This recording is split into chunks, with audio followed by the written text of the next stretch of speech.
आज मैं आपको स्कूल व्याख्याता के अंदर आपका जो सिलेबस है हिंदी साहित्य का, उसके टेस्ट 50% एक टॉपिक से बना के पूरा का पूरा रिवीजन करवाऊंगी, जिसमें आपको पहले मैं सिलेबस बता देती हूँ किस हिसाब से कैसे कैसे क्वेश्चन होंगे।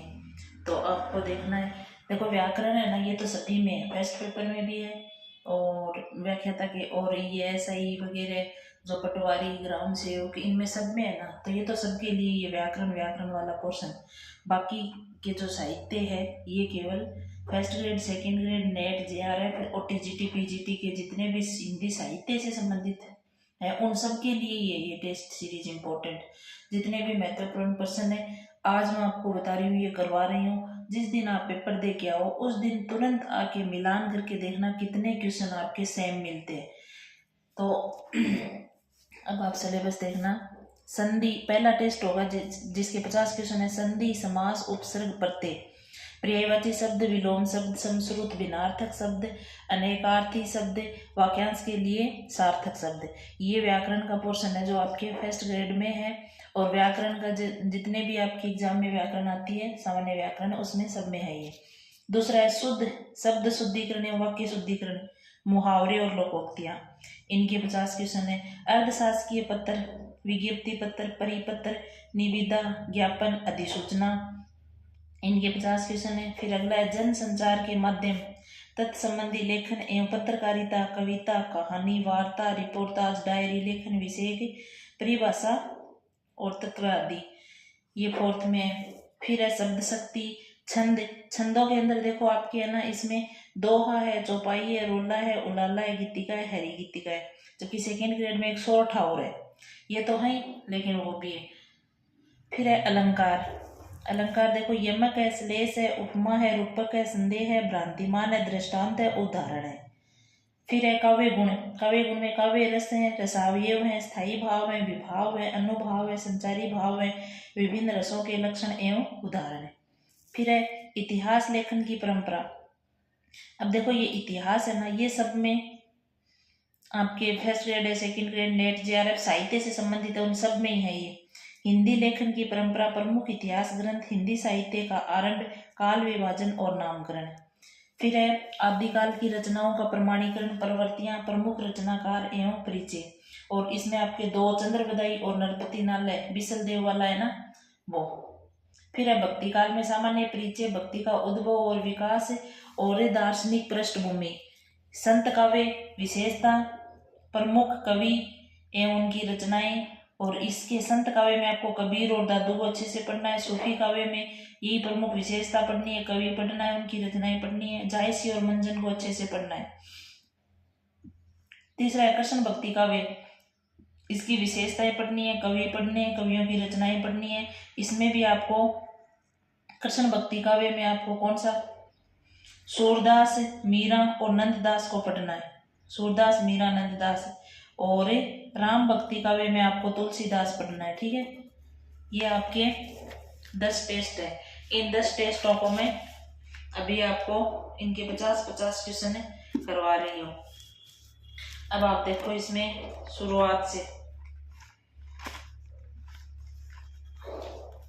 ये स्कूल व्याख्याता के लिए बनाई हुई टेस्ट सीरीज है अपनी, जिसके अंदर आपको इम्पोर्टेंट क्वेश्चन, फिर आप इनके पीछे के आए हुए PYQ भी मिला लेना भाई, कितने क्वेश्चन इसमें से आ रहे हैं, अपने नोट्सों में से कितने व्यवस्थित तरीके से आप लोगों के लिए पूरा रिवीजन एक साथ हो जाए, इसके लिए ये टेस्ट सीरीज मैंने बनाई है। देखो पहला है अनेकार्थी अज का अर्थ नहीं है, तो अनेकार्थी अज विष्णु होता है, शिव होता है, मेंढक होता है, लेकिन घोड़ा नहीं होता। देखो अनेकार्थी शब्दों में अज का अर्थ घोड़ा नहीं होता। बकरा, देखो अनेक, इसके जितने भी अर्थ है ना, व्याख्या भी साथ में दी हुई है, जो पर ऑप्शन है ना इसमें उसकी। तो अनेकार्थी शब्दों में देखो बकरा होता है, दशरथ होता है, ब्रह्मा होता है, पिता होता है, शिव होता है, विष्णु होता है, कामदेव होता है। दशरथ के पिता का नाम अज, आदि अज के अर्थ है। दूसरा आपका है किस विकल्प के में असंगत विलोम शब्द है। असंगत विलोम यानी एक गलत है, तो ये थोड़ा असंगत का संगत को अच्छे से पढ़ना। आप शुक्र का दुष्कर होता है, ग्रस्त का मुक्त होता है, यथार्थ का कल्पित होता है, लेकिन अमर और अजर अमर अजर, तो ये दोनों समानार्थी शब्द आ गए, तो ये नहीं होगा। अजर अमर असंगत विलोम शब्द है। अमर का विलोम होता है मरते और अजर का विलोम होता है जरा यानी बुढ़ापा। तो दोनों का याद रखना है, अपन जल्दबाजी में इसको गलत कर देते हैं। फिर देखो अगला, किस विकल्प के सभी शब्द स्वर संधि के उदाहरण है, यानी स्वर संधि के कौन से हैं। तो देखो तदर्थ है, तो तत् प्लस अर्थ है, तो ये तो व्यंजन में चला ही गया, स्वर का बचा ही नहीं, तो इसको कर दो। उत्तमांग, उत्तम प्लस अंग, विद्या प्लस अर्थी, देवी प्लस इच्छा, ये तीनों के तीनों आपके कौन से के हैं, स्वर संधि के उदाहरण है। आगे वाला ये देखो विसर्ग में चला गया, ये वापस उसमें आ गया व्यंजन में। तो देखो उत्तमांग, विद्यार्थी और देवीच्छा स्वर संधि के उदाहरण है। उत्तम प्लस अंग, थोड़ा सा देखना, देखो उत्तम में डबल तय आते हैं भाई, थोड़ी बहुत ऐसी मिस्टेक करके वो अपन से गलतियां करवा लेते हैं एग्जामिनर। तो ये होगा उत्तमांग दीर्घ संधि का उदाहरण है। विद्या प्लस अर्थी, विद्यार्थी, देवी प्लस इच्छा, देवीच्छा, तो आपको याद रखना है ये इनकी संधि विच्छेद होते हैं। फिर देखो नी उपसर्ग, नी प्रत्यय रहित शब्द वाला विकल्प है, यानी नी प्रत्यय किसमें नहीं है, चटनी, ओढ़नी, सूंघनी, लेकिन नानी में नी प्रत्यय नहीं है। फिर देखो किस विकल्प के सभी शब्दों में उपसर्ग का प्रयोग हुआ है। उपसर्ग, उपसर्ग किसमें हुआ है, सभी में। सुक्रम, संकल्प, छमाछम में नहीं है। अतः, अवतरण, दुर्जन, टालमटोल में नहीं है। व्याकुल, विदूर और विवाद, व्याकुल में नहीं है। पर्याप्त, परि उपसर्ग है, दुर्दिन में दुर उपसर्ग है, अभी उपसर्ग है, तो चारों के चारों इसमें आ गई, ठीक है। फिर देखो किस विकल्प में मूल शब्द एवं प्रत्यय का विभाजन दोषपूर्ण हुआ है, यानी मूल शब्द और प्रत्यय सही नहीं है। तो ये देखो मारुति, मारुत प्लस ई, यही गलत है क्योंकि मरुत ई होता है। मानव में मनु प्लस ए होता है, ये ग्रामीण में ग्राम प्लस ईन प्रत्यय है, और बुढ़ापा में बुढ़ा प्लस पा। ये थोड़ा विवादास्पद भी प्रश्न रहा था, लेकिन इसको आरपीएससी ने फिर मारुत प्लस ई वाले को इसे ही माना था, क्योंकि इसमें अपन आपा प्रत्यय के हिसाब से वो कुछ कर रहे थे, तो वो सही नहीं है। क्योंकि मरुत में मूल शब्द होता है, मारुति शब्द में मारुत प्लस ई दोषपूर्ण है। मरुत प्लस ई होगा क्योंकि ई, ये, ऐ, आय, ए आदि प्रत्यय आने से पूर्व स्वर का ए आ में बदल जाता है, जैसे दशरथ प्लस ई दासरथी। अगर ये प्रत्यय कहीं पर भी लगते हैं तो जो प्रारंभ का ह्रस्व स्वर होता है वो दीर्घ में बदल जाता है, ये इनकी नियम है। फिर देखो अगला, किस विकल्प में निम्नलिखित में से किस वाक्यांश के लिए असंगत शब्द का प्रयोग हुआ है। असंगत है, असंगत सबको एक सा देखने वाला समदर्शी होता है। ये उपकार को मानने वाला कर्तघ्न नहीं कृतज्ञ होता है, वो जो पहले हो चुका हो भूतपूर्व, ऐसे ही अच्छे आचरण करने वाला सदाचारी होता ही है। तो उपकार को मानने वाला कृतज्ञ होता है और न मानने वाला कृत्य घन होता है। किस विकल्प के सभी शब्द परस्पर पर्यायवाची नहीं है, यानी आपस में पर्यायवाची नहीं है। राक्षस, मनोजात और दैत्य राक्षस की हैं। परसून, कुसुम, पल्लव, ये हो गया ना, परसून, कुसुम, पल्लव पत्ता होता है। पीयूष, सुधा, अमृत, अमृत के हो गए। गंगा, त्रिपिटका और अलकनंदा, ये गंगा के हो गए। तो देखो आपको पता ही है कि परसून का अर्थ उत्पन्न होना होता है, कुसुम का अर्थ फूल होता है और पल्लव का अर्थ पत्ता होता है। तो अब ये तीनों अलग अलग हो गए ना, परसून यानी कुसुम यानी फूल और पल्लव यानी पत्ता और परसून यानी उत्पन्न होना, तो तीनों अलग अलग हो गए। फिर देखो सही अर्थ युक्त शब्द कौन सा है। अचल यानी पुरुष, अर्थ यानी अचल यानी पुरुष होता है, अचला यानी पृथ्वी होता है। तो सही अर्थ युक्त पूछा है अपन को सही कौन सा है। तरणी, युवती और तरुणी, षोडशी, और करोड़ यानी गोद, करोड़ यानी 100 लाख। देखो करोड़ गोद को ही कहते हैं और करोड़ 100 लाख ही होता है। सूची, तालिका, सूची, इंद्राणी, तो ये गलत हो गया। देखो अचल, अचल का मतलब पुरुष नहीं होता, अचल का मतलब होता है स्थिर।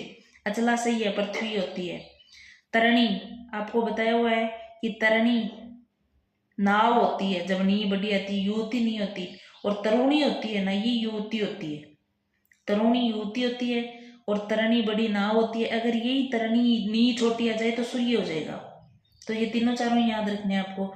और सूची बड़ी होती है तालिका, लेकिन ये तो सही है, सूची बड़ी तालिका सही है, लेकिन सूची ची छोटी आते ही सुई हो जाती है, वो इंद्राणी नहीं होती, सच्ची होती है इंद्राणी। किस विकल्प के सभी शब्द अनु उपसर्ग से बने हुए हैं? अनु उपसर्ग से देखो, अनुशासन, अनुर्वर, अन प्लस उर्वर हो गया इसमें। अनुकरण, अनुचित, ये भी नहीं है।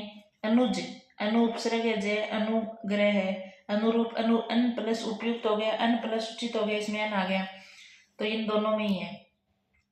देखो, अनुरूप, अनुशासन, अनुकरण में भी अनु उपसर्ग के साथ ही, मतलब इनमें तो तीनों में अनु अनु लग गया, लेकिन इनके साथ जो अन प्लस उर्वर आया, अन प्लस उचित आया, अन प्लस उपयुक्त आया, इसमें अन उपसर्ग होने की वजह से ये ऑप्शन गलत हो गई। किस क्रमांक में सभी सही संधि विच्छेद है, यानी एकदम सही संधि विच्छेद कौन से में है? अधिक्षण, अधि प्लस इक्षण, ई छोटी आ गई, गलत हो गया। अभिप्सित, अभि प्लस इप्सित, ई छोटी आ गई, गलत हो गया। प्रोड, प्रे प्लस उड, ये सही हो गया। नीरी है, नी प्लस ई है, तो ये भी गलत हो गया।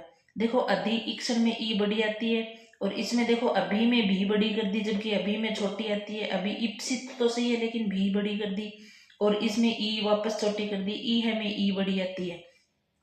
फिर देखो, किस शब्द में उपसर्ग लगा हुआ है? किस शब्द में उपसर्ग लगा हुआ है? यानी कुलीन, कुलीन में उपसर्ग नहीं लगा हुआ, कु नहीं लगा हुआ, लीन कोई शब्द, सार्थक शब्द भी होना चाहिए, भी थोड़ा याद रखना है। आर्धक में नहीं, ओसर, ओसर में लगा हुआ है। देखो, ओसर, ओसर शब्द में ओ यानी अव बुरा प्रकट उपसर्ग लगा हुआ है, यानी ओसर के अंदर, तो ये आपका हो जाएगा, ओसर में उपसर्ग लगा हुआ है। फिर देखो, किस क्रमांक में अन उपसर्ग के योग से बना हुआ शब्द है? अन के योग से, अन, ए प्लस न्याय, इसमें ए है। अनेक में भी अन है, और अपन को देखो अन हिंदी वाला, अन हलंत नहीं है, अन प्लस हद, ये वाला सही है।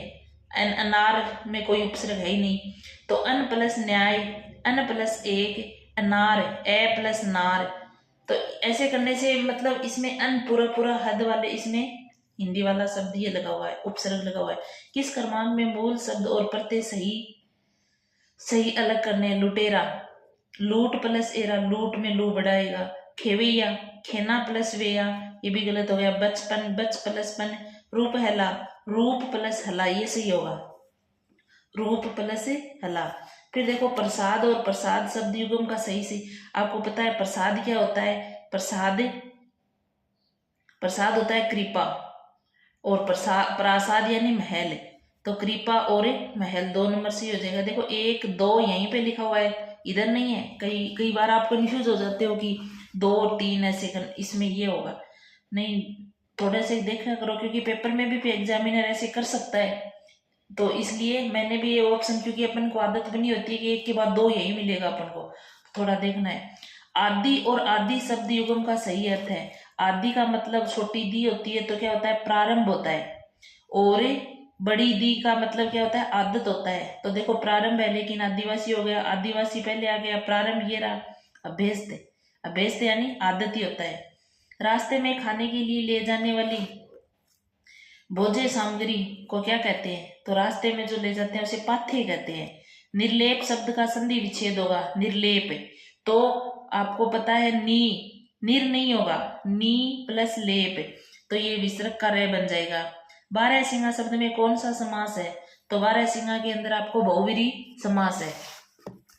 निम्नलिखित में से किस शब्द का समास विग्रह सही है? तो कौन से शब्द का समास विग्रह सही है? वनवास, वन का वास, सर्वप्रिय, सबके लिए प्रिय, गृह प्रवेश, घर में प्रवेश, हवन सामग्री, हवन के लिए सामग्री, तो आपको सही समास विग्रह, वन में वास होता है, पता ही है, सबके लिए प्रिय, गृह प्रवेश, घर में प्रवेश, तो सभी को प्रिय, सबके लिए प्रिय नहीं होता, सभी को प्रिय होता है, ये गलत हो गया। वन का वास गलत है, घर में प्रवेश यही सही है, और हवन की सामग्री नहीं होती, हवन के लिए सामग्री होती है। वेरी इंपॉर्टेंट है, ये बार बार यही पूछे जाते हैं। निम्न में से किस शब्द में लय प्रत्यय लगा, लय प्रत्यय है? तो अमल में नहीं है, कोमल में नहीं है, चप्पल में नहीं है, श्यामल में है, श्याम प्लस लय। तो निम्नलिखित में से किस शब्द में एरा प्रत्यय नहीं है? नहीं है। धनेरा, धन प्लस एरा, साप प्लस एरा, सवेरा में नहीं है, मामा प्लस एरा इसमें लगे हुए हैं। वे प्रत्यय जो संज्ञा सर्वनाम विशेषण के अंत में लगकर संबंधवाचक शब्दों का निर्माण करते हैं, जैसे आल, एरा, एरा, ओई इत्यादि प्रत्यय। निम्नलिखित में से किस शब्द में अप उपसर्ग नहीं है? अप्रोक्स में ही नहीं है, क्योंकि अपादान में अप प्लस आदान, अप प्लस वाद, अप प्लस मान, अप्रोक्स में ही नहीं है। फिर देखो अप्रोक्स में कौन सा प्रत्यय? अप्रोक्स ए प्रत्यय लगा हुआ है। निम्न में से कौन सा विलोम शब्द युग्म गलत है? इष्ट का अनिष्ट। तो इष्ट का अनिष्ट तो होता ही है छली, छल करने वाला, निश्चल, छल से रहित। उत्कर्ष का अपकर्ष होता है भाई, ये गलत हो गया। सानुनासिक का निर्नुनासिक होता ही है। निम्न में से सही विलोम शब्द युग्म कौन सा है? इसमें से सही कौन सा है? तो नत का अवनत। देखो पहले पाठ्य का सुपाठ्य, विलोम शब्द युग्म कौन सा है? सही नहीं है ये। नत का अवनत नहीं होता, शिष्ट का विशिष्ट नहीं होता, संलिष्ट का विसंलिष्ट होता है। यही संलिष्ट विसंलिष्ट वाला सही है। कौन सा शब्द संधि विच्छेद सही नहीं है? तो संधि विच्छेद कौन सा सही नहीं है? सुरेश, सूर्य प्लस ई से, रमेश, राम प्लस ई से। सुरेश का तो सूर्य प्लस ई से होता है, लेकिन रमेश का रामा प्लस ईस होता है, ये गलत हो गया। महेश का महा प्लस ईस है, नागेश का नाग प्लस ईस है, सही है। संधि शब्द गलत है, इसमें गलत कौन है? सत्य प्लस शिव, सचिव। आपको पता ही है कि तय के बाद में अगर से, कौन सा से, तालव्य से आए तो तय बदल जाता है, चय में छह बदल जाता है, छह में। पितृ प्लस उपदेश, पितृपदेश। सत प्लस धर्म, सदधर्म। क्योंकि तय आते ही तीसरा वर्ण आ गया तो सहगोश आते ही ये दय में बदल जाता है, अपने वर्ग के तीसरे में। सतमार्ग, तो ये सदमार्ग नहीं होगा, ये दय में नहीं बदलेगा, क्योंकि पंचम वर्ण, सहघोष में भी आपको पंचम वर्ण ध्यान में रखना है, तो तय नय में पांचवें में ही बदल जाता है। फिर देखो किस शब्द में द्वंद्व संधि, द्वंद्व समास नहीं है? सीताराम, परशुराम, हानि लाभ, भाई बहन। आपको पता है द्वंद्व में योजक चिन्ह आता है, तो परशुराम में नहीं है, तो ये नहीं है। किस शब्द में द्विगु समास नहीं है? द्विगु, द्वि यानी खुद संख्यावाचक है, तो संख्यावाचक आएंगे। चौराहा में है संख्या, त्रिभुज में है संख्या, चतुरानन ये बहुब्री में चला जाएगा भी, और सप्ताह है इसमें है। किस शब्द में वी उपसर्ग नहीं है? विद्या में वी है, विद्या, विद्या तो शब्द ही है, वी उपसर्ग कहाँ है इसमें? विकट, इसमें वी है, वी दग्ध है, वी सम है। किस शब्द में इंद्रा प्रत्यय नहीं है? सॉरी, इंद्रा ने इंदा प्रत्यय नहीं है। गोविंदा, गोविंदा एक नाम है, इसमें कहाँ इंदा प्रत्यय? परिंदा में है, शर्मिंदा में है, बसिंदा में है, बासिंद में भी है। जंगल में लगने वाली आग को क्या कहते हैं? जंगल में जो लगती है उसे दावानल कहते हैं। पानी में जो लगती है उसे बड़वानल कहते हैं। पानी में लगने वाली को क्या कहते हैं? बड़वानल, और जंगल में लगने वाली को दावानल, और पेट में लगने वाली को जठराग्नि। याद रखने भाई। उच्च श्रृंखल शब्द का सही संधि विच्छेद होगा। देखो ऊ के बाद में चे आ रहा है, तो आपको पता ही है ऊ के बाद में उत होगा, तय का च बदलेगा। ये देखो छ आ रहा है, तो आपको अभी मैंने बताया कि तालव्य से जहां आता है वो छ में चला जाता है, तो तालव्य से देखो श्रृंखल ये रहा, तो ये उच्च श्रृंखल। अब देखो मुखचंद्र में समास है, मुखचंद्र में कर्मधारय समास है। मुख्य चंद्र कर्मधारय, अनुचित में उपसर्ग है, तो अन प्लस उचित, अन हलंत न आएगा भाई। देखो कृत प्रत्यय का योग होता है, कृत प्रत्यय का योग क्रिया या धातु के साथ, आपको पता है क्रिया या धातु के साथ ही कृत प्रत्यय लगता है। किस वाक्यांश के लिए सही शब्द लिखा गया है? सही ढूंढना है आपको। जिसको पूर्व जन्म की बातें याद हो जाती स्मरण, गलत है। जिसका यौवन क्षत नहीं हुआ हो, क्षत यौवन, गलत है। ईश्वर पर विश्वास रखने वाला नास्तिक नहीं होता। कलम की कमाई खाने वाला मसीहजीवी होता है, सही बात है। जो कलम की कमाई खाता है उसको मसीहजीवी बोलते हैं। निम्न में से शब्द युग्म अर्थ भेद सही नहीं है।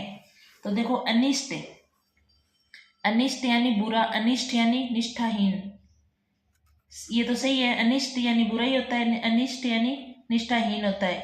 अचल, अचल अभी, अचल यानी पर्वत का पर्यायवाची है, अचला नारी। अंश, अंश यानी अंश, अंश यानी हिस्सा, अंश यानी कंधा। और तरंग यानी लहर, तुरंग यानी घोड़ा।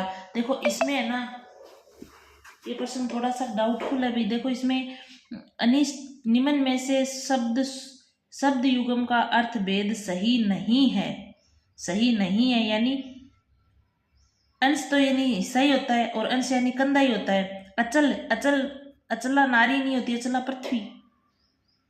तो ये गलत हो गया, 2 नंबर सही है, 2 नंबर गलत हो गया, क्योंकि अनिष्ट बुरा होता है, अनिष्ट निष्ठाहीन होता है, अंश हिस्सा होता है, अंश कंधा होता है, तरंग यानी लहर होती है, तुरंग यानी घोड़ा होता ही है। कौन सा विलोम शब्द सही है, कौन सा विलोम शब्द सही है? तो देखो औपचारिक, औपचारिक का अनौपचारिक, यही सही है। रिज्जु का मृदु नहीं होता, रिज्जु का वक्र होता है। कटु, तीक्ष्ण, क्षत, विक्षत, विकसित, ये सारे के सारे गलत है। सही कौन सा है? औपचारिक का अनौपचारिक ही होता है। यावत जीवन शब्द में किस समास का उदाहरण है? आपको पता ही है, ये अव्ययी भाव का समास का उदाहरण है। विभूति शब्द का अर्थ नहीं है विभूति, विभूति का अर्थ कौन सा? विभूति, विभूति का होता है अभ्युदय होता है, ऐश्वर्य होता है, लक्ष्मी भी होता है, आभूषण। विभूति का आभूषण नहीं होता भाई, विभूति का क्या नहीं होता? आभूषण।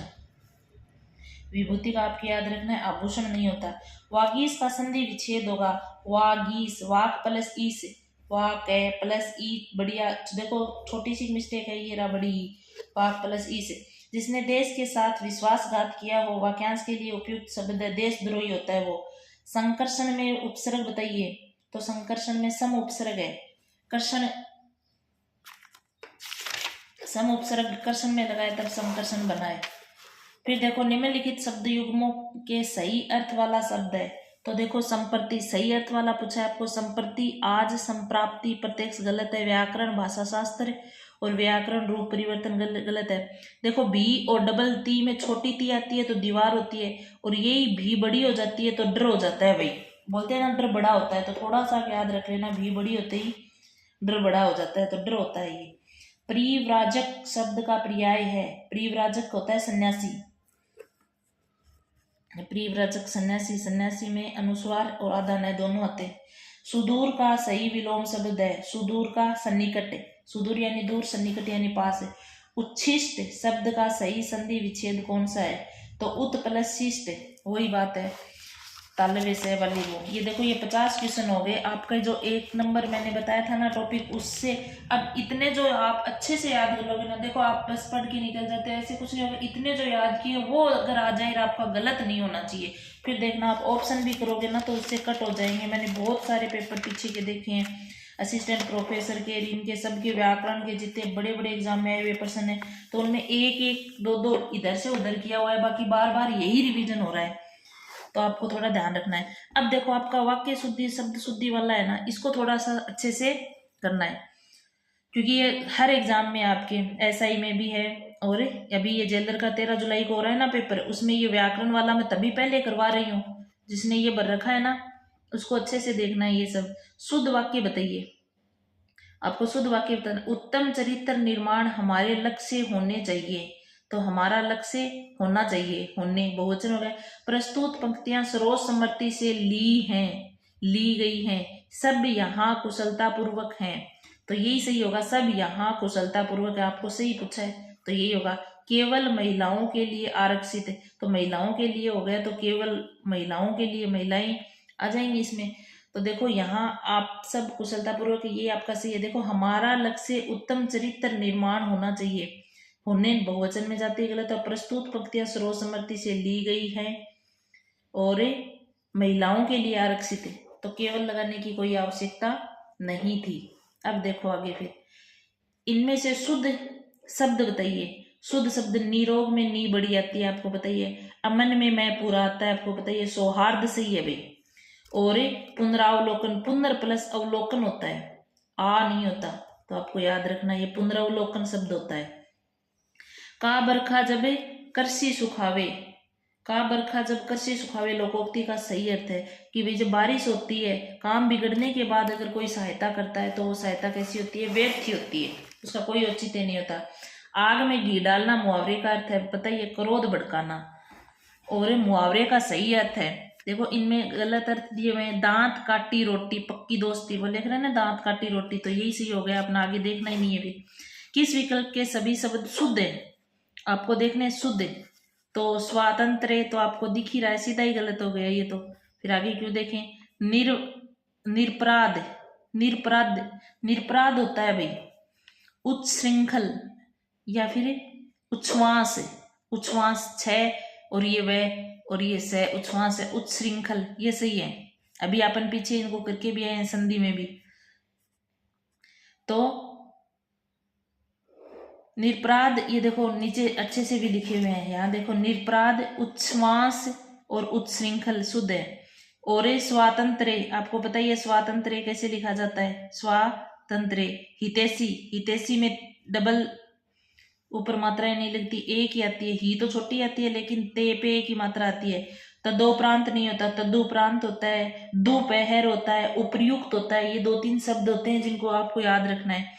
अनुग्रहित है, देखो री की मात्रा आती है आगे वाली, आगे जब ई की मात्रा हो तो पीछे री की मात्रा आती है, रे नहीं आता, देखो यहाँ पर ग्रहित कर रखा है इसने। और मंत्रिमंडल में मंत्री में ती छोटी आती है, क्योंकि आगे जब कुछ लगता है ना प्रत्यय, जैसे करण प्रत्यय लगने से मात्राएं बड़ी होती है, वैसे उसी हिसाब से ये तात्कालिक। पुष्टि, पुष्टि होता है, पुष्टि टी होती है, पुष्टि नहीं होती, पुष्टि होती है। अभ्यर्थी होता है, अभ्यर्थी, देखो अभ्यर्थी। और उज्जवल, उज्जवल में दोनों जय आते हैं, और प्रज्वलित में जय एक ही याद आता है। देखो शुद्ध वाक्य है, आपको इसमें शुद्ध वाक्य देखना है। उसने गुरु के चरणों में अपना सिर रख दिया, तो आपको उसने गुरु के चरणों में सिर नवाया, सिर कोई रखा थोड़ी जाता है, सिर नवाया जाता है। इन दोनों घरों में एक दीवार है, तो इन दोनों घरों के बीच एक दीवार है, इन दोनों घरों के बीच एक दीवार है।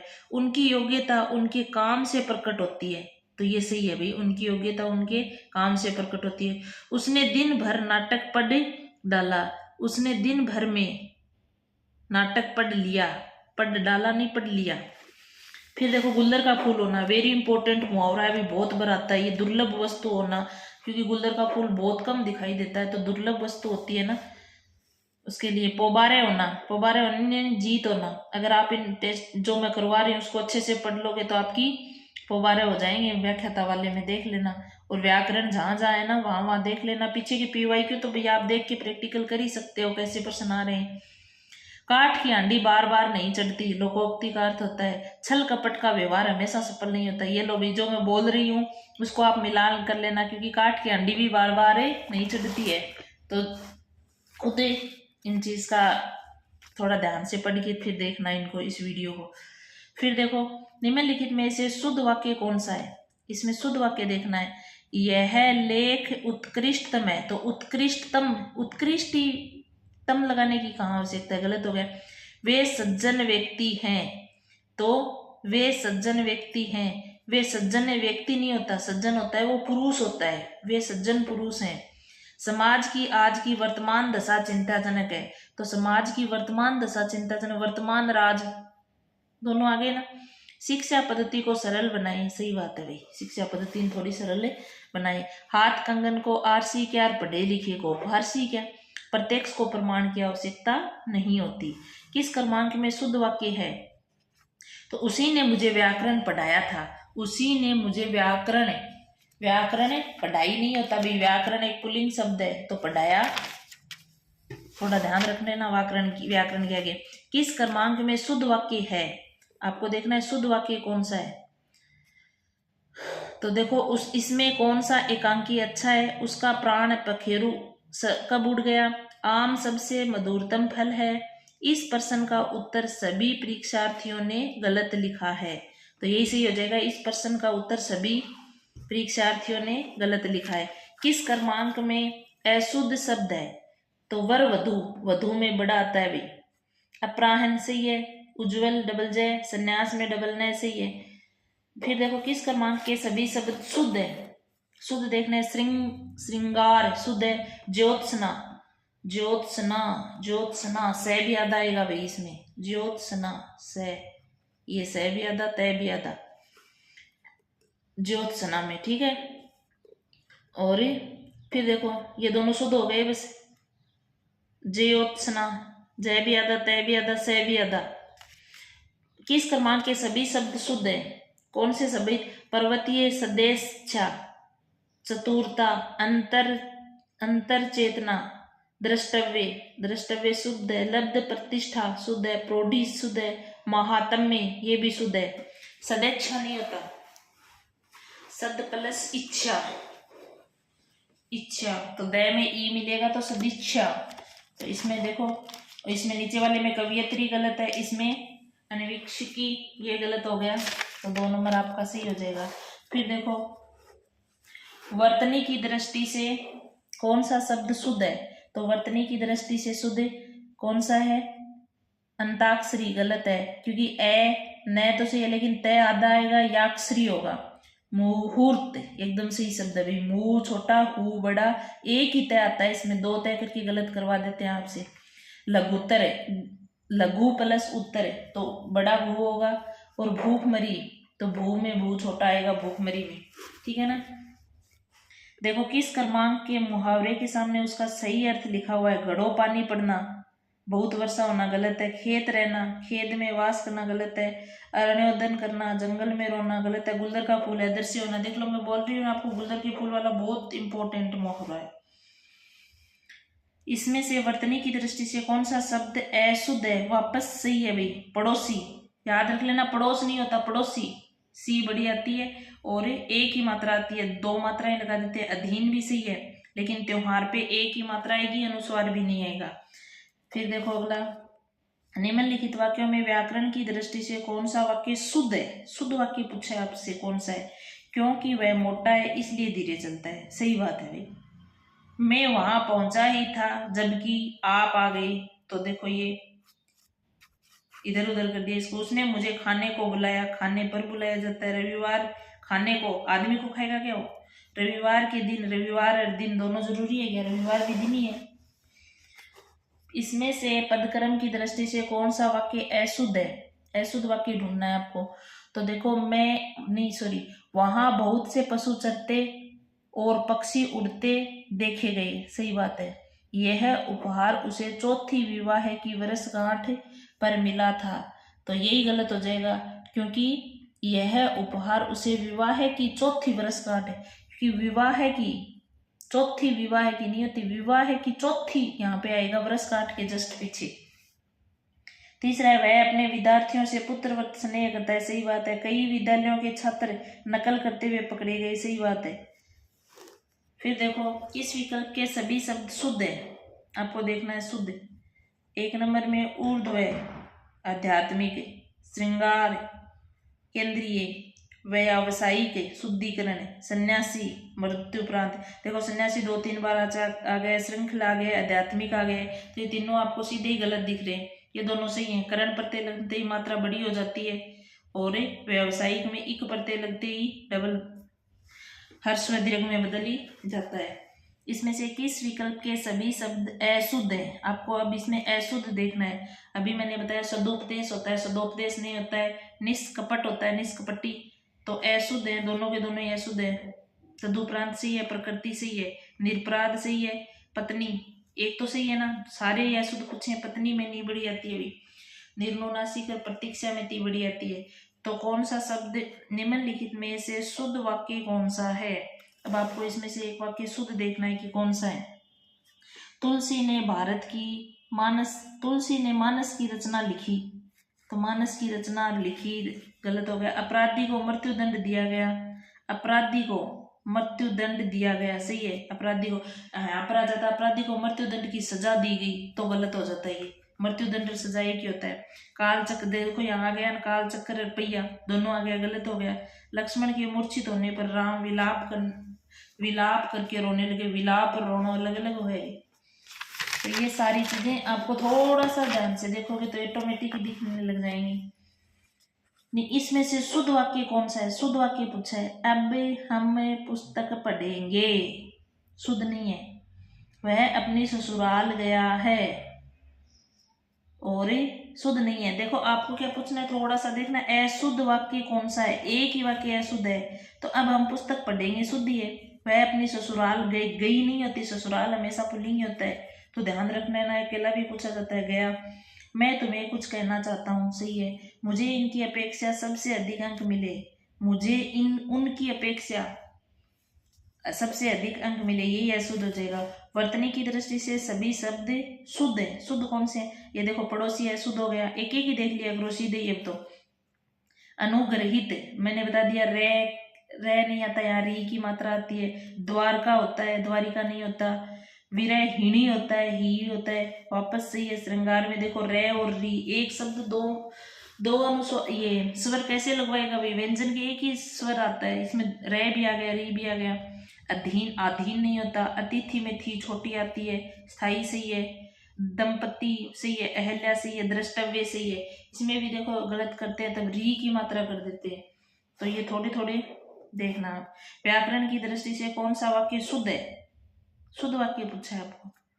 चोरी करती पकड़ी जाने पर वह झेप गई, सीधा ये शुद्ध है। आप जयपुर से कब लौटेंगे? सही बात है भाई, आप जयपुर से कब लौटेंगे? मैं उनके यहाँ कई बार जा आया हूँ। जानो राणो, जरा सी तारीफ करते ही वह फूल कर कुप्पी हो गई, तो ये सारे अशुद्ध हैं। आप जयपुर से कब लौटेंगे, शुद्ध यही है।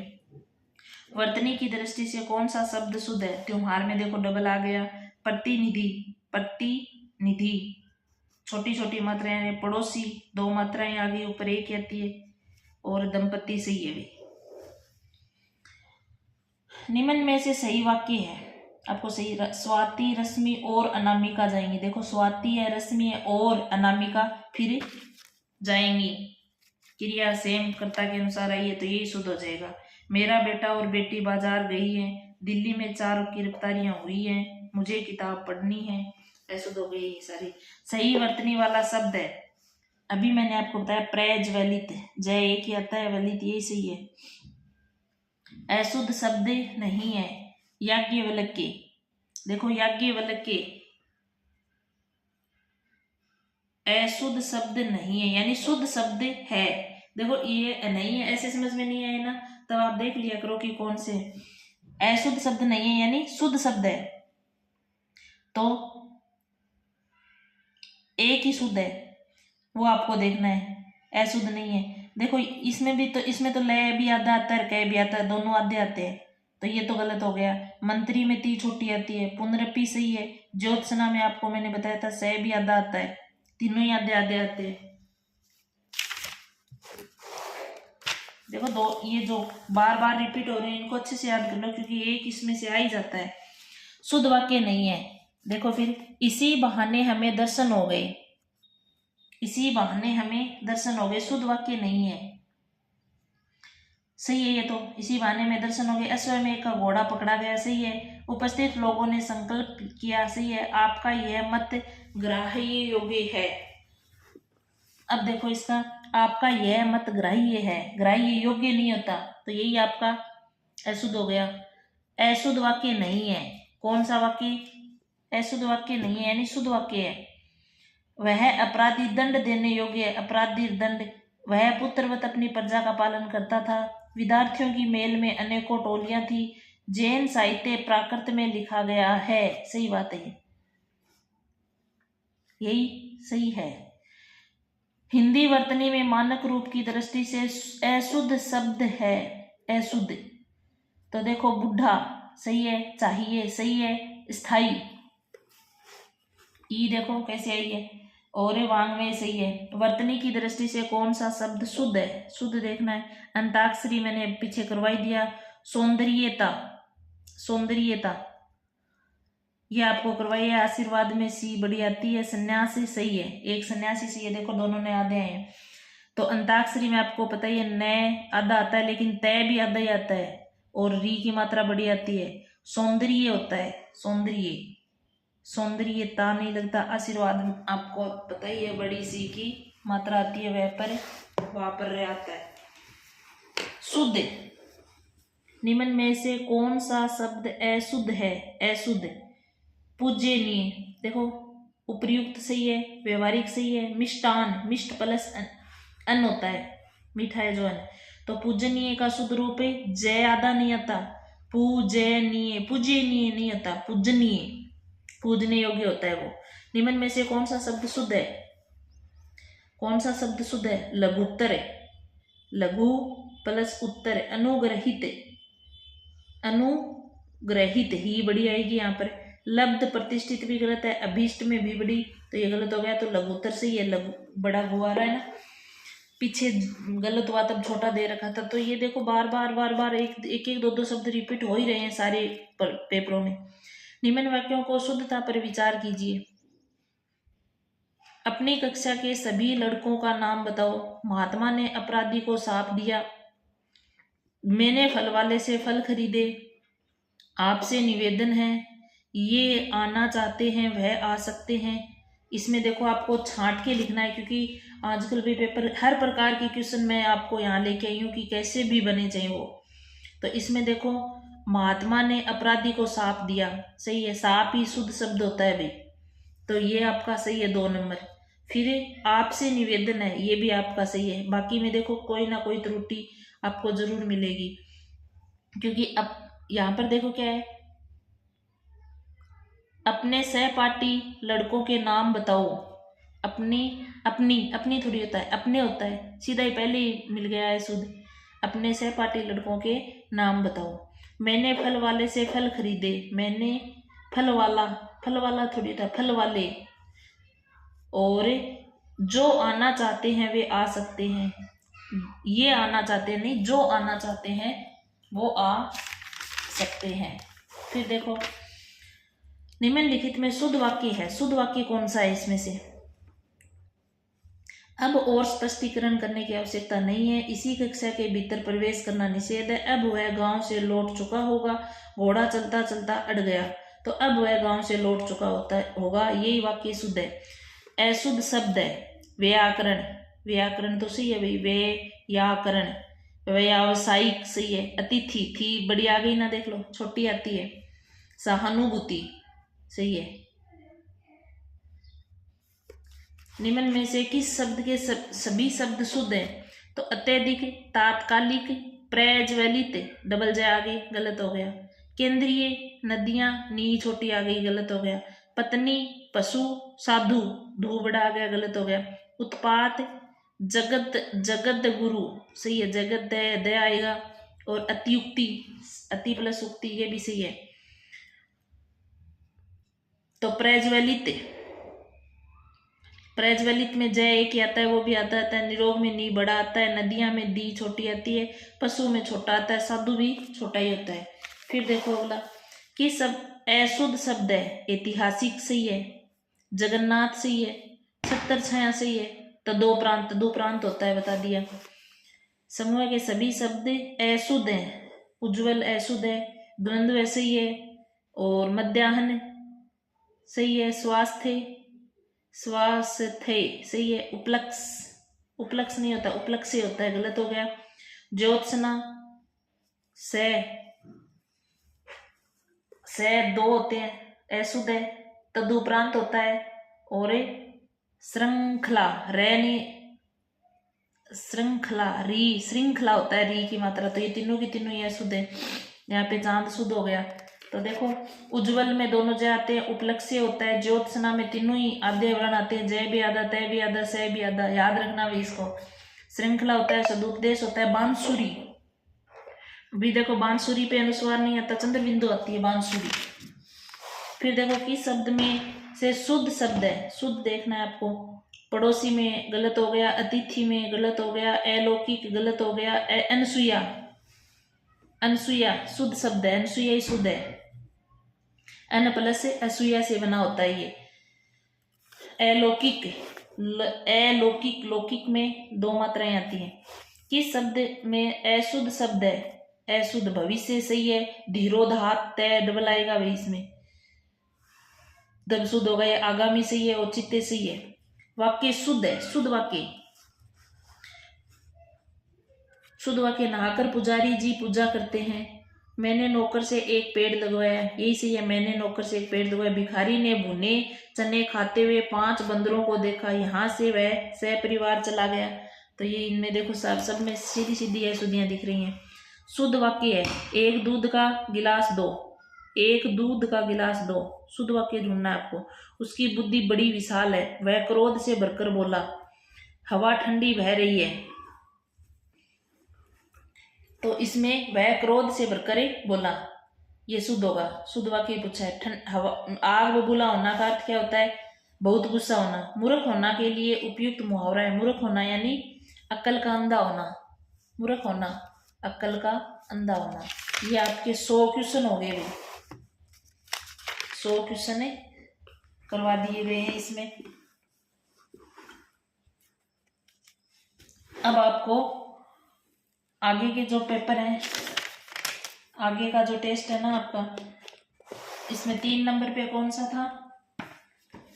टेस्ट नंबर 3 आपका टेस्ट ये था। जैसे सिलेबस करवाया ना उसी हिसाब से टेस्ट है। टेस्ट नंबर 3 पत्र वाला और वो था।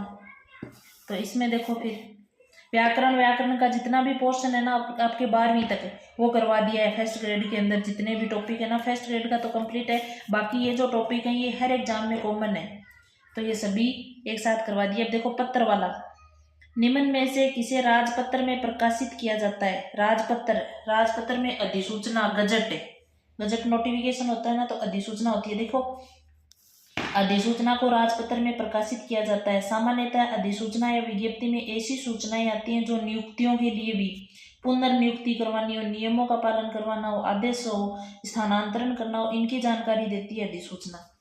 तो अधिसूचना के संबंध में ये बातें इंपॉर्टेंट है जो याद रखनी है। ज्ञापन के संदर्भ में इनमें से कौन सा कथन असंगत है ज्ञापन के लिए? तो सरकारी पत्राचार में अपने समकक्ष तथा अधीनस्थ कर्मचारी को सामान्य संदेश प्रेषण के लिए लिखा गया पत्र ज्ञापन कहलाता है। तो ये बातें सही है। सरकारी पत्राचार के अंदर जो आपके अपने अधीनस्थ को जो पत्र लिखा जाता है ना, ज्ञापन कहलाता है वो। ज्ञापन अन्य पुरुष शैली में लिखा जाता है। देखो ज्ञापन अन्य पुरुष शैली में अर्धशासकीय पत्र लिखा जाता है, अन्य पुरुष में ज्ञापन लिखा जाता है। ज्ञापन में न तो अभिवादन होता है और ना ही अंत में प्रशंसा होती है। ज्ञापन में ये कुछ नहीं होता। ज्ञापन में प्रेषिति, यानी प्रेषिति कौन होता है? देखो कई बार ये पूछ लेते हैं निम्न में प्रेषिति है, तो प्रेषिति होता है प्राप्त करने वाला का नाम पता पत्र के ऊपर दाईं तरफ लिखा जाता है।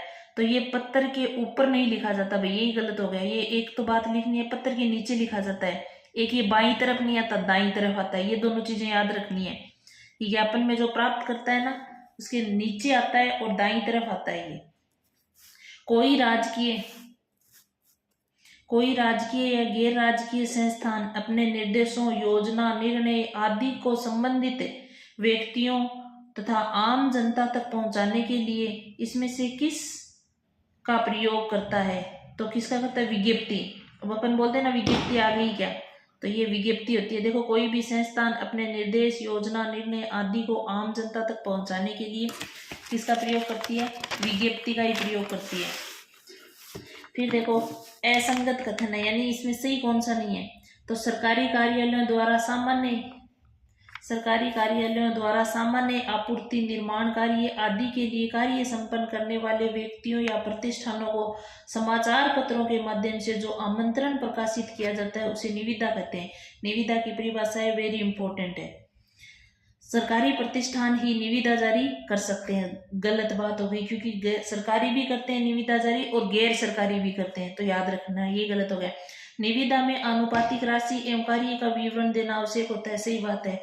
निविदा में क्रमांक तथा जारी करने वाले अधिकारी का पदनाम भी आवश्यक होता है, ठीक है ना, तो ये गलत हो गया आपका। अधिसूचना के संबंध में सही नहीं है। अधिसूचना राजपत्रित अधिकारियों, उच्च अधिकारियों की नियुक्ति, प्रतिनियुक्ति, पदोन्नति हेतु अधिकारियों का अधिसूचना का प्रयोग नहीं होता, सही नहीं है, ये बात सही नहीं है।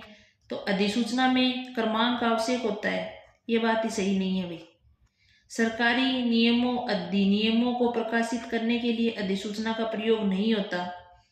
तो इस सरकारी नियमों इनको प्रकाशित करने के लिए अधिसूचना अन्य पुरुष शैली में लिखना अमान्य है, जबकि लिखी जाती है। देखो इसमें नहीं नहीं ये लगा के इसको गलत कर दिया, ठीक है ना, तो थोड़ा सा ध्यान रखना। अधिसूचना में क्रमांक आवश्यक होता है, यही असंगत है, मतलब सही पूछा है, इसमें सही है, तो यही बात इसमें सही है। सरकारी पत्राचार, सरकारी पत्र में पत्र के ऊपरी हिस्से में बाएं शीर्ष पर प्रेषक अधिकारी का नाम पद छपा रहता है। तो कौन से के अंदर, देखो ऊपर के हिस्से में रहता है, बाईं तरफ रहता है, वो अर्धशासकीय पत्र ही होता है भाई, अर्ध सरकारी पत्र जिसको बोलते हैं ना, उसमें। अगला प्रश्न है, जब कोई एक पत्र अनेक कर्मचारियों, विभागों या शाखाओं को भेजा जाता है उसे क्या कहते हैं? परिपत्र, सर्कुलर कहते हैं उसको, ठीक है। देखो बैठक में लिए गए महत्वपूर्ण निर्णयों को कार्यान्वित करने के लिए परिपत्र जारी किया जाता है। यह सूचना संबंधित विभागों को भेजी जाती है, इसी को परिपत्र कहते हैं। निविदा सूचना के प्रारूप में उल्लेखित नहीं है, तो संबोधन एवं अधोलेख निविदा में यही नहीं होता। निविदा पर पत्र जमा कराने की अंतिम तिथि होती है, सही बात है। निविदा खोलने की भी तिथि होती है, कार्य का विवरण भी होता है। अर्ध सरकारी पत्र के संबंध में अनुपयुक्त कथन है। अर्ध सरकारी के बारे में देखो 4 बातें आ रही है, इनको अच्छे से याद करना। किसी विषय पर अधिकारी की निजी संपत्ति प्राप्त करने हेतु स्मरण पत्र भेजने पर भी उत्तर न प्राप्त होने पर अन्य पुरुष बहुवचन भाषा का प्रयोग और पत्र की भाषा सरल और स्पष्ट।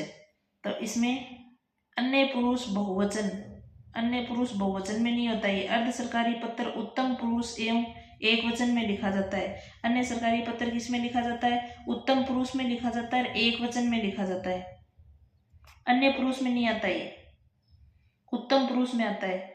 अन्य पुरुष बहुवचन युक्त भाषा का प्रयोग उचित नहीं रहता है, क्योंकि अर्ध सरकारी पत्र तब लिखे जाते हैं जब लिखने वाला अधिकारी से परिचित होता है। लिखने वाला अधिकारी से संबंधित अधिकारी को व्यक्तिगत स्तर पर जानता है। इस प्रकार पत्र में किसी खास मामले पर संबंधित अधिकारी का ध्यान आकर्षित किया जाता है। ये व्यक्तिगत परामर्श के लिए लिखा जाता है। फिर देखो निविदा का उद्देश्य है। निविदा का क्या उद्देश्य है? शासकीय आदेश का संचरण होता है। तो निविदा में शासकीय आदेश का संचरण होता है। दूसरा है संबंध विभाग में निर्माण, खरीद आदि कार्यों हेतु प्रस्ताव, आदि कार्यों के लिए क्या होता है? प्रस्ताव होता है इसमें। तीसरा है विभागीय कर्मियों के अधिकारियों को अवगत कराना होता है। आमजन को विभाग से परिचित कराना होता है। तो निविदा का उद्देश्य एक ही होता है कि संबंध विभाग में निर्माण, खरीद आदि कार्यों का जो प्रस्ताव होता है ना, उससे अवगत करवाना जरूरी होता है। अधिसूचना का प्रयोग नहीं किया जाता है। तो अधिसूचना का प्रयोग कहाँ नहीं होता है? राजपत्रित अधिकारियों की पदोन्नति में होता है। सभी सरकारी कर्मचारियों की नियुक्ति व सूचना हेतु तो सभी के लिए नहीं होता भी।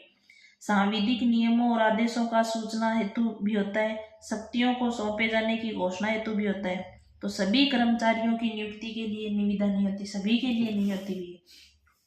परिपत्र के विषय में गलत कौन सा है? तो संबोधन का प्रयोग नहीं होता, परिपत्र में कोई संबोधन नहीं होता। अधोलेख का प्रयोग भी नहीं होता, परिपत्र शब्द का प्रयोग भी नहीं होता। व्यक्ति विशेष को संबोधित होता है। यही बात इसमें असंगत है, बाकी तो सही है, क्योंकि इसमें ना तो संबोधन होता है, ना अधोलेख होता है, ना इसका परिपत्र शब्द का इसमें प्रयोग होता ही है।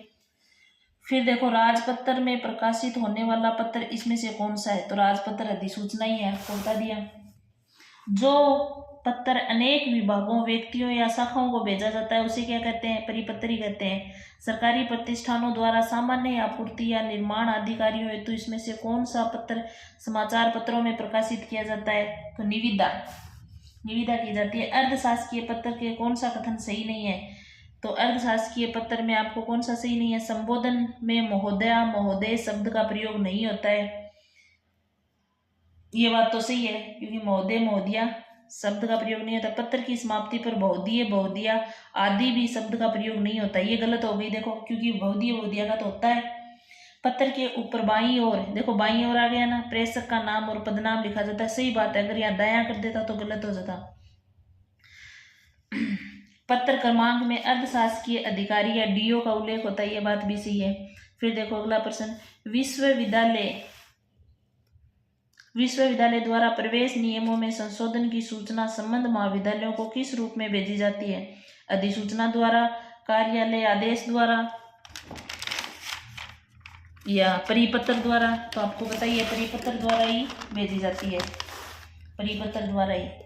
इस पत्र में पाने वाले अधिकारी को नाम या उपनाम से संबोधित किया जाता है।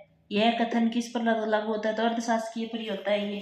अकाल ग्रस्त तहसीलदार ने अपने गांव में सन 2010 की राजस्व की वसूली के संस्थागन संबंध सरकारी निर्णय की पहुंच तहसील तक कराने के लिए निम्नलिखित में से क्या लिखेगा? वो कार्यालय आदेश निकालेगा, क्योंकि अर्धशासकीय पत्र नहीं लिख सकता, शासकीय आदेश, परिपत्र, निजी पत्र नहीं लिख सकता।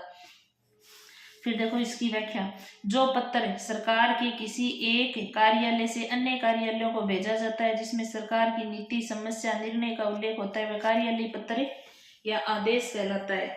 फिर अगला है, किसी महत्वपूर्ण मामले में विभाग के सर्वोच्च अधिकारियों के निर्णय तक पहुंचने की कार्यालय प्रक्रिया का माध्यम निम्न में से कौन सा है? तो कार्यालय प्रक्रिया का माध्यम कार्यालय टिप्पणी, कार्यालय टिप्पणी होती है ना, वही होती है। फिर देखो, राजस्थान के एक सड़क मार्ग को चौड़ा कर कुछ लेन का, ये सड़क मार्ग को चौड़ा करके 6 लेन का बनाने के लिए जनहित की में भूमि अवापित हेतु अधिसूचना किसकी ओर से जारी की जाती है? तो ये आपके राज्यपाल की ओर से जारी होती है भी। फिर देखो कौन सा विकल्प सही है? मित्र मिलाप, ये आपके पत्र है कुछ जिसमें, तो मित्र मिलाप लाहौर से ही निकलता था, क्योंकि भातबंधु दिल्ली से नहीं निकलता, सजन कीर्ति सुधाकर जोधपुर से नहीं होता, ये जब उदयपुर से था, सदादर से अजमेर से नहीं था। तो ये आपको मित्र विलाप पत्र लाहौर से प्रकाशित होता था, ये याद रखना है।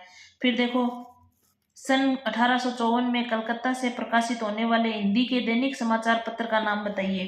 तो हिंदी का जो दैनिक समाचार पत्र है वो समाचार सुधा वर्षन दैनिक है, ये 1854 में कलकत्ता से निकलता था। ये एक ही याद रखना है आपको, क्योंकि सीधा क्वेश्चन भी बना सकता है। दैनिक था, पाक्षिक था, मासिक था, तो दैनिक था 1854 में निकला था। ये निकला भी कहाँ से था?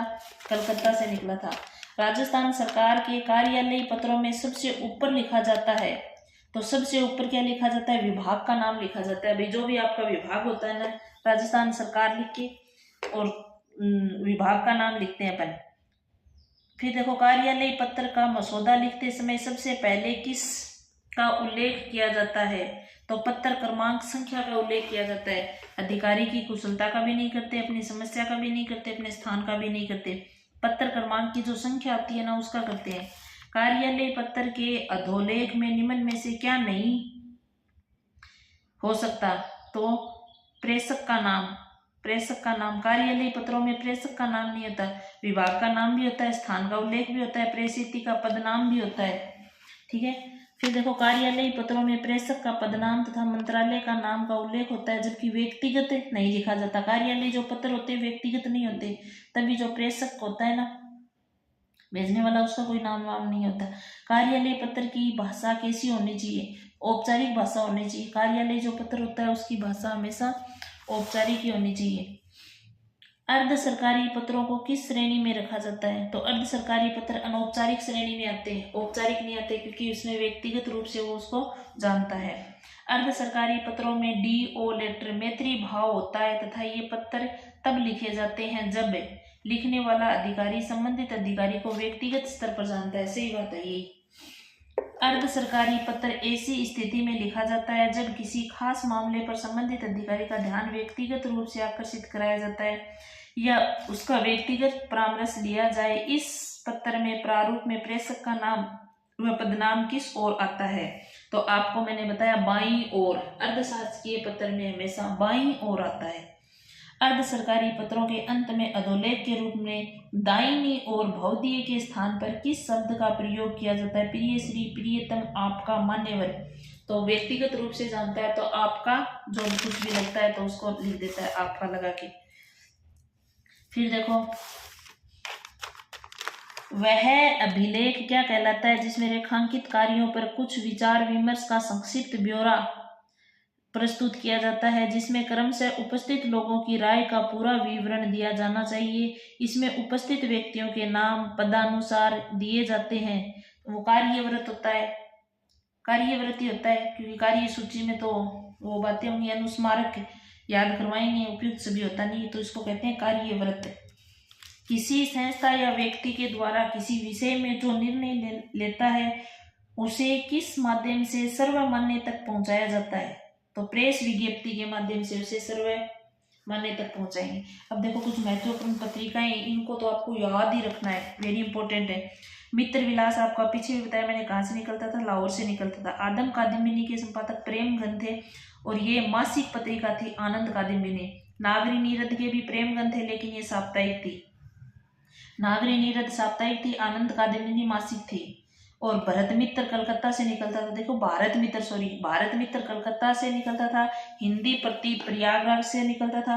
उदंत मार्तंड कलकत्ता से 1826 में निकलता था। ये उदंत मार्तंड याद रखना है, 1826 से। हरीशचंद्र मैगजीन 1873 में निकलता था। सरस्वती 1900 में थी। जगत समाचार 1869 में। और हिंदी अनुशीलन, ये भारतीय हिंदी परिषद प्रयाग से निकलता थी। हिंदी अनुशीलन ये थोड़े इंपॉर्टेंट है, तो मैंने बीच में आपको करवा दिए।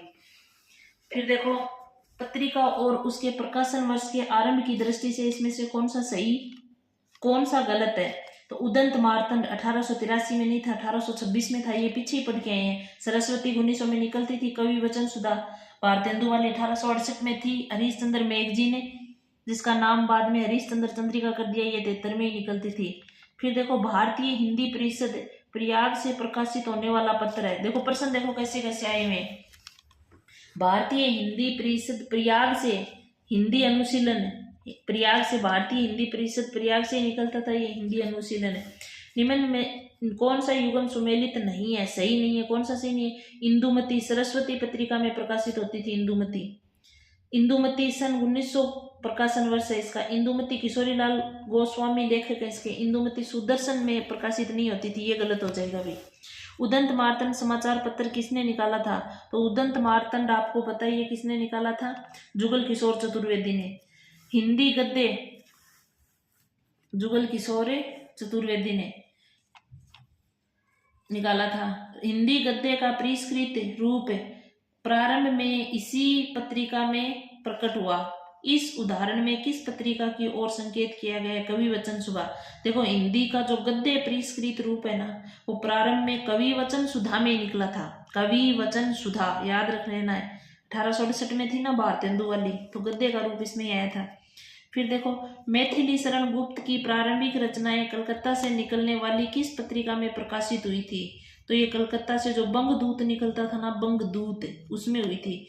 मैथिली शरण गुप्त की प्रारंभिक रचनाएं वैश्योपकारक पत्र में प्रकाशित होती थी। बाद में महावीर प्रसाद द्विवेदी द्वारा संपादित सरस्वती में छपने लगी थी। सॉरी, ये बंगदूत नहीं है, ये वैश्योपकारक है, वैश्योपकारक।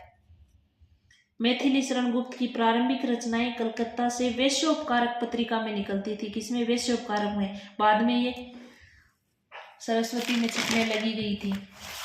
फिर देखो पत्रिका और संपादक या प्रकाशक से संबंधित कौन सा गलत है? नटरंग मोहन राकेश की, यही गलत है, क्योंकि सारिका तो अवध नारायण मुदगल की है ही, नई कविता जगदीश चंद्र गुप्त की है ही, आलोचना नामवर सिंह की है ही। देखो आलोचना याद रखनी है, नामवर सिंह की है, नई कविता जगदीश की है, सारिका अवध नारायण मुदगल की है, नटरंग मोहन राकेश की नहीं है। हिंदी पत्रकारिता के संदर्भ में कौन सा तथ्य सही नहीं है? पंत ने रूपाब का प्रकाशन किया था। पंत ने रूपाब पत्रिका निकाली थी, सही है। हंस का प्रकाशन प्रेमचंद ने किया था, सही है। इंदु का प्रकाशन प्रसाद ने किया था। इंदु प्रसाद, इंदु यानी चंद्रमा का प्रसाद, चंद्रमा के प्रसाद लगाना है, ऐसे याद कर लेना। सरस्वती के प्रकाशन का कार्य महावीर प्रसाद द्विवेदी ने 1900 नहीं, महावीर प्रसाद तो 3 में आके 20 तक रहे थे, ये गलत हो जाएगा। विज्ञप्ति में जारी करने वाले अधिकारी का पदनाम होता है। तो विज्ञप्ति जब अपन जारी करते हैं तो उसका जो अधिकारी होता है वो नीचे आता है दाईं ओर, तो ऐसे याद कर लेना। विज्ञप्ति नौकरी देने के लिए आती है, तो याद रख लेना देने से दाईं ओर हो जाएगा और नीचे ही नीचे आती है, क्योंकि अपन कितना पढ़ते हैं फिर जाके नौकरी लगती है। तो अधिसूचना की समाप्ति पर स्व निर्देश के स्थान पर क्या होता है, अधिसूचना जब आती है तो स्व निर्देश के स्थान पर वहां पर क्या होता है, हस्ताक्षर एवं पदनाम सचिव या उप सचिव होता है। ये होता है क्योंकि बहुधीय उसमें होता ही नहीं है, मंत्री के हस्ताक्षर विभाग नहीं होता, आपका शुभेच्छु भी नहीं होता। अर्धशासकीय पत्र में प्रेषित की संबोधन शैली कैसी होती है, तो प्रिय योगेश जी या प्रिय, क्योंकि वो तो जानता है नाम से तो उसके प्रिय लगा के वो लिख सकता है, क्योंकि सेवा में निर्देशक नहीं होता, सेवा में शर्मा जी ये नहीं होता, प्रिय योगेश जी नाम ही आता है फिर उसका। फिर देखो उत्तम पुरुष शैली में लिखा जाने वाला पत्र है, उत्तम पुरुष शैली में, उत्तम अर्धशासकीय पत्र होता है क्योंकि उत्तम पुरुष शैली में वो उसको जानता है, उत्तम पुरुष शैली में लिखा जाने वाला अर्धशासकीय पत्र है। सामान्य सरकारी पत्रों में किस संबोधन का प्रयोग होता है, सामान्य महोदय या महोदय ही होता है। सामान्यतः तो ये होता है क्योंकि महाशय श्रीमान मान्यवर ये नहीं होता, महोदय या महोदय ही होता है। सरकारी विभाग अपनी योजनाओं की जानकारी जनता को देने के लिए क्या जारी करते हैं, तो सरकारी विभाग आते ही, गजट आते ही अधिसूचना कर देना आंख बंद करके। अधिसूचना के संबंध में कौन सा कथन सही नहीं है, तो अधिसूचना इसमें सरकारी आदेशों नियमों आदि की घोषणा होती है। देखो पीछे एक अधिसूचना में आया था ना, उसमें नहीं है, में उसमें नहीं आया था, तो नहीं आते ही वो बात गलत हो जाती है, क्योंकि इसमें होती है इसका संबंध आम जनता और संबंधित व्यक्तियों से होता है। सही है, यह है प्रथम पुरुष, अधिसूचना प्रथम पुरुष शैली में लिखी जाती है, ये गलत हो गया। इसमें राजपत्र व समाचार पत्रों में प्रकाशित किया जाता है। ठीक है, फिर पत्र जिस व्यक्ति को लिखा जाता है उसे कहा जाता है, पत्र जिस व्यक्ति को लिखा जाता है उसे प्रेषित कहते हैं, यानी पत्र जिसको लिखा जाता है उसे प्रेषित कहते हैं, यानी प्राप्त करने वाला प्रेषित ही होता है।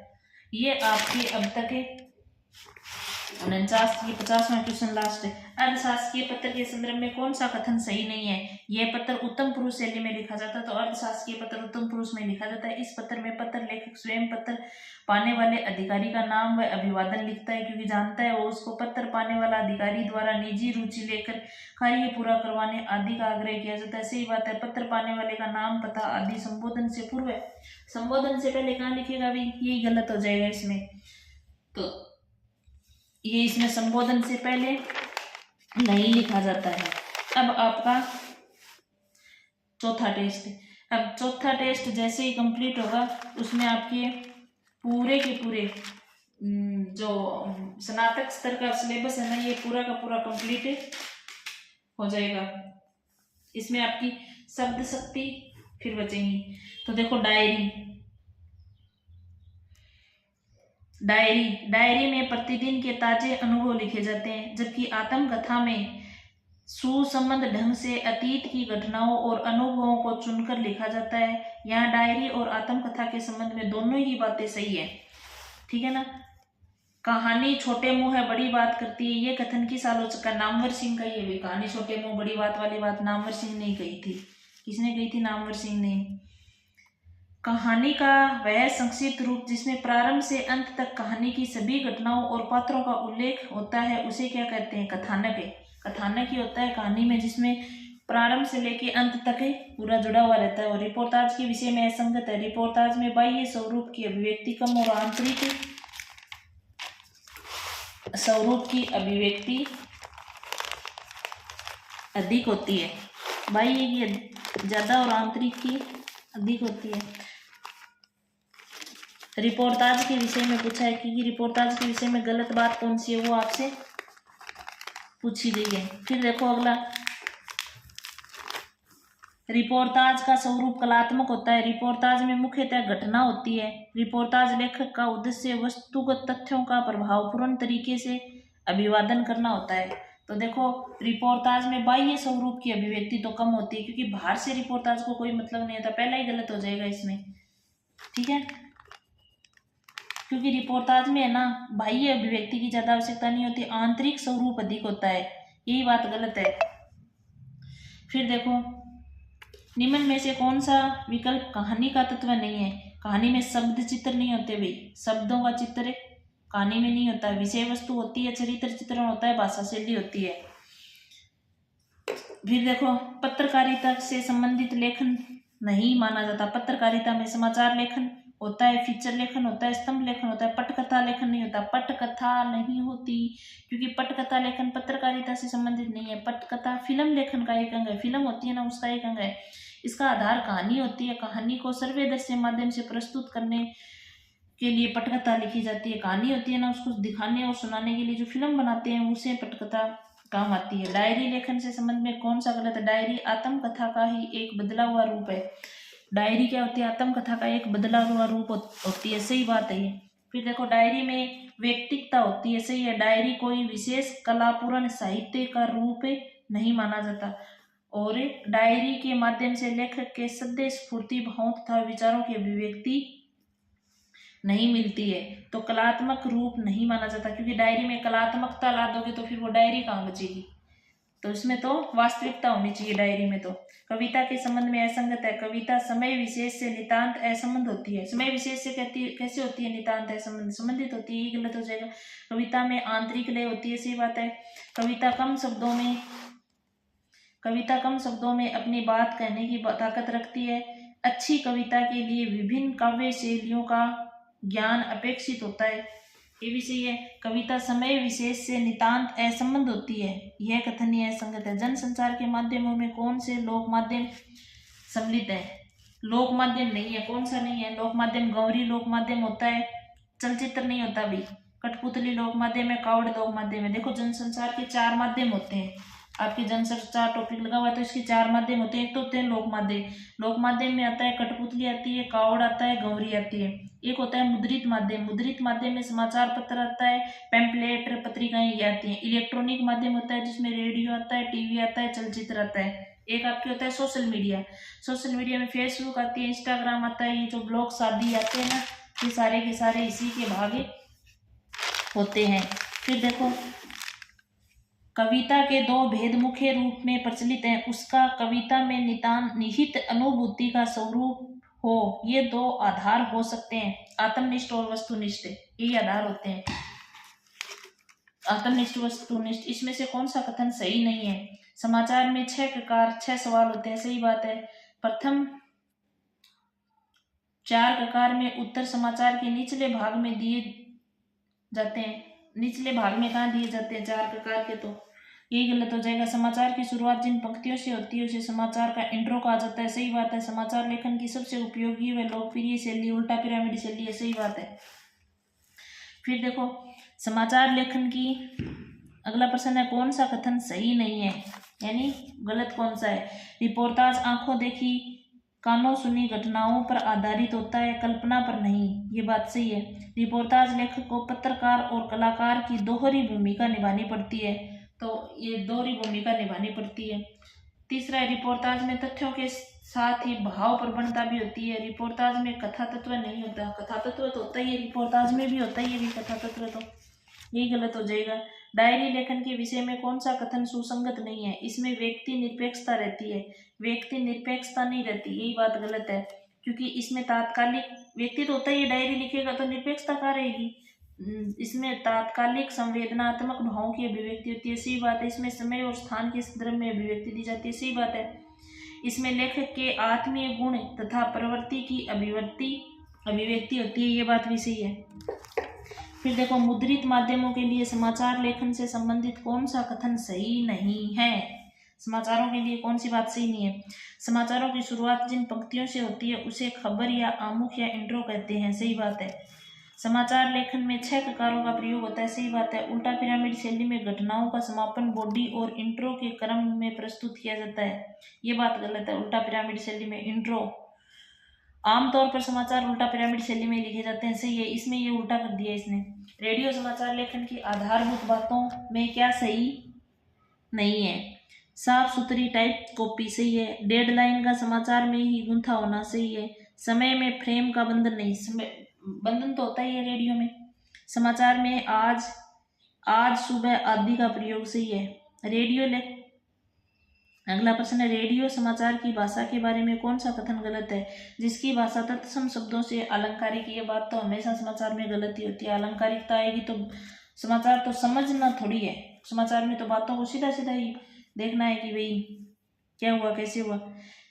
किसमें आम बोलचाल के शब्द होते हैं, जिसमें समाचार वाचक आसानी से पढ़ सके, जिसमें बोलचाल की भाषा ही नहीं सटीक मुहावरे भी हों, यानी मुहावरे होंगे तो थोड़ी सी की रोचकता आ जाएगी उस समाचार में। फिर देखो असंगत कौन सा है। ड्राई एंकर को एंकर खबर के बारे में दर्शकों को सीधे बताता है कि कब कहाँ क्या और कैसे हुआ। सही बात है। टीवी की खबर बाइट्स के आसपास नहीं बुनी जाती, ये बात गलत हो गई, क्योंकि बाइट्स के आसपास ही बुनी जाती है। फोन इन में रिपोर्टर से फोन पर बात करके सूचनाएं दर्शकों तक पहुंचाई जाती है। सही है। नेट साउंड वे आवाजें होती हैं जो स्वतः चली जाती हैं। सही है। गलत कौन सा है। कविता की अनजानी दुनिया का पहला उपकरण है शब्द। सही बात है। बिंब अमूर्त विषय को साकार करते हैं। सही है। मुक्त छंद में भी अर्थ की लय होती है। सही है। मुक्त छंद होता है उसमें अर्थ की लय होती है। कविता में शब्दों के पर्याय होते हैं, कविता में शब्दों के पर्याय नहीं होते। गलत कथन कौन सा है। नाटककार के समक्ष समय का बंधन होता है। सही बात है।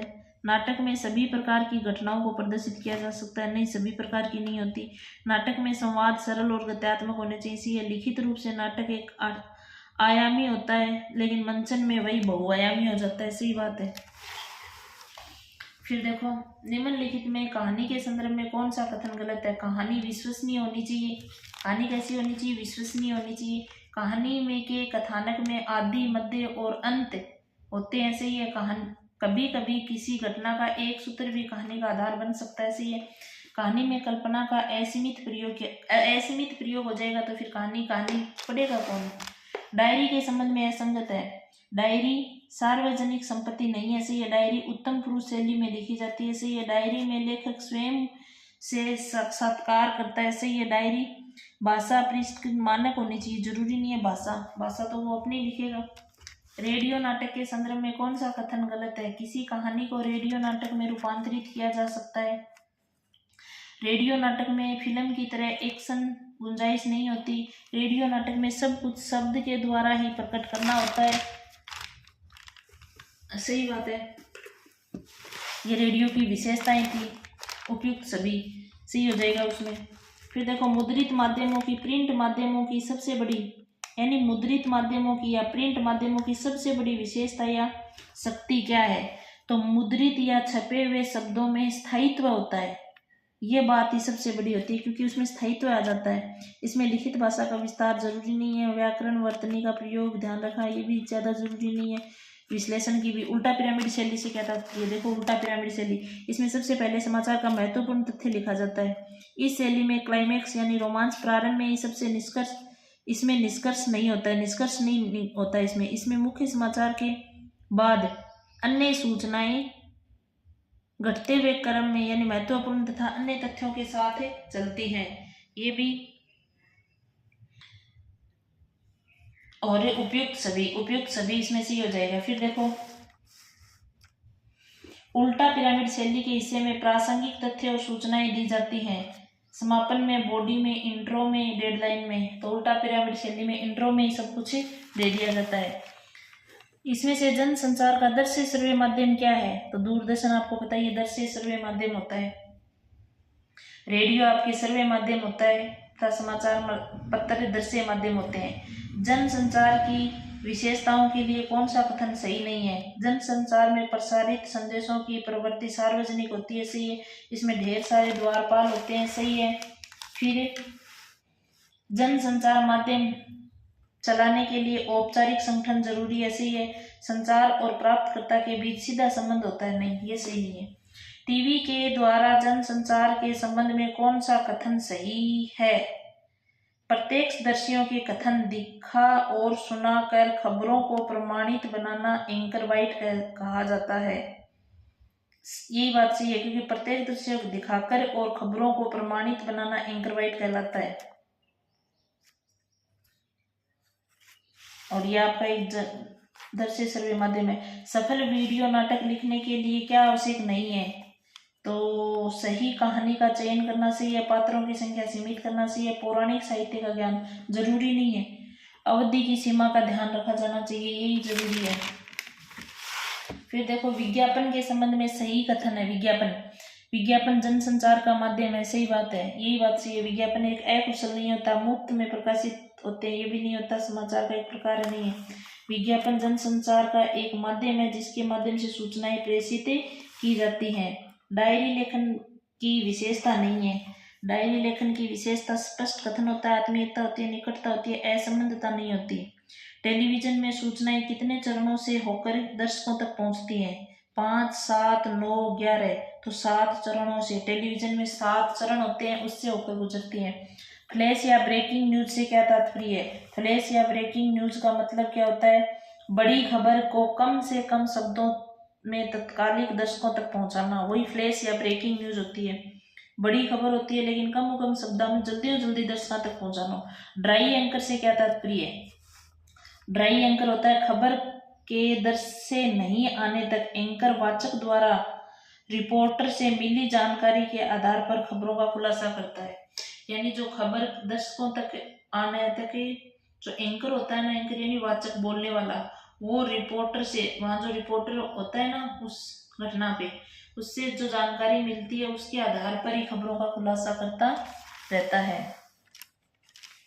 टीवी की सूचनाओं के अन्य महत्वपूर्ण चरणों से तात्पर्य देखो, 2-3 तो प्रश्नों में आगे जो बच गए ना उनको बता रही हूँ। फोन इन का मतलब क्या होता है? एंकर द्वारा रिपोर्टर से फोन पर बात करके सूचनाएं देना। फिर होता है एंकर विजुअल, क्या होता है? दृश्यों पर आधारित सूचनाओं को एंकर के द्वारा बताना, यानी दृश्य मिल जाते हैं वहाँ। बाइट का मतलब होता है कथन। बाइट का मतलब क्या है? कथन।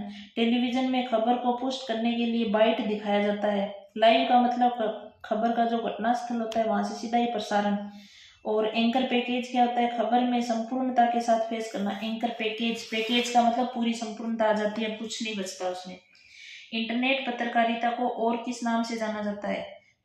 ऑनलाइन पत्रकारिता, साइबर पत्रकारिता, वेब पत्रकारिता, सभी के नाम से ही जाना जाता है। विश्व स्तर पर वर्तमान समय में इंटरनेट पत्रकारिता का कौन सा दौर चल रहा है? तो तीसरा दौर चल रहा है, जो 2002 से अब तक चला था। पहला दौर चला था 82 से 92 तक, दूसरा दौर चला था 93 से 2001 तक। अब सच्चे अर्थों में इंटरनेट पत्रकारिता की शुरुआत 1983 से 2000 के बीच हुई थी। भारत में इंटरनेट पत्रकारिता का पहला दौर 1993 से 2000 के बीच में शुरू हुआ था। भारत में इस समय पत्रकारिता का दूसरा दौर 2003 से अब तक चल रहा है। अगर भारत में पूछ ले तो ये महत्वपूर्ण फैक्ट थे जो मैंने आपको नोट लगा के नीचे एक साथ ही बता दिए हैं। फिर देखो, इंटरनेट एक जनसंचार का माध्यम है, अंतरक्रियात्मक है। इंटरनेट अंतर, याद रखना है, अंतः नहीं है, अंतरक्रियात्मक है। फिर देखो, फीचर लेखन की प्रमुख विशेषता है तात्कालिक घटनाओं से अवगत कराना, उल्टा पिरामिड शैली, वस्तुनिष्ठता व तथ्यों की शुद्धता पर बल, लेखक द्वारा अपनी राय, दृष्टिकोण व भावनाएं प्रकट करना। देखो, फीचर के अंदर है ना, लेखक खुद की भावनाएं ले आता है, वो अपनी राय क्या है ना वो भी साथ में लिख सकता है। ये बात याद रख लेना। अपनी सृजनात्मकता जब भी नाम आ जाए, खुद की जो व्यक्तिगत सृजनात्मकता होती है ना वो उसमें ऐड कर लेता है वो। पत्रकारिता की 4 वैसाखियों कौन कौन सी हैं? सच्चाई है, संतुलन है, निष्पक्षता है, स्पष्टता है। वेरी इंपॉर्टेंट है भाई, सच्चाई, संतुलन, निष्पक्षता, स्पष्टता, ये वैसाखियां होती हैं पत्रकारिता की। कविता का जन्म किस प्रकार परंपरा के रूप में हुआ था? कविता वाचिक होती है। कविता कैसी होती है? वाचिक होती है। कविता के मूल में कौन से तत्व निहित होते हैं? तो कविता में संवेदना, राग, उपयुक्त दोनों। तो कविता में संवेदना भी होती है, राग भी होती है। कविता की अनजानी दुनिया को सबसे पहला उपकरण क्या है? शब्द है, क्योंकि कविता में अगर शब्द नहीं होंगे तो इन छंद का, राग का, तुकबंदी का कोई महत्व नहीं है। शब्दों से ही खेला जाता है कविता में। कविता में कौन सा घटक आवश्यक है कविता में? तो देखो, भाषा का समय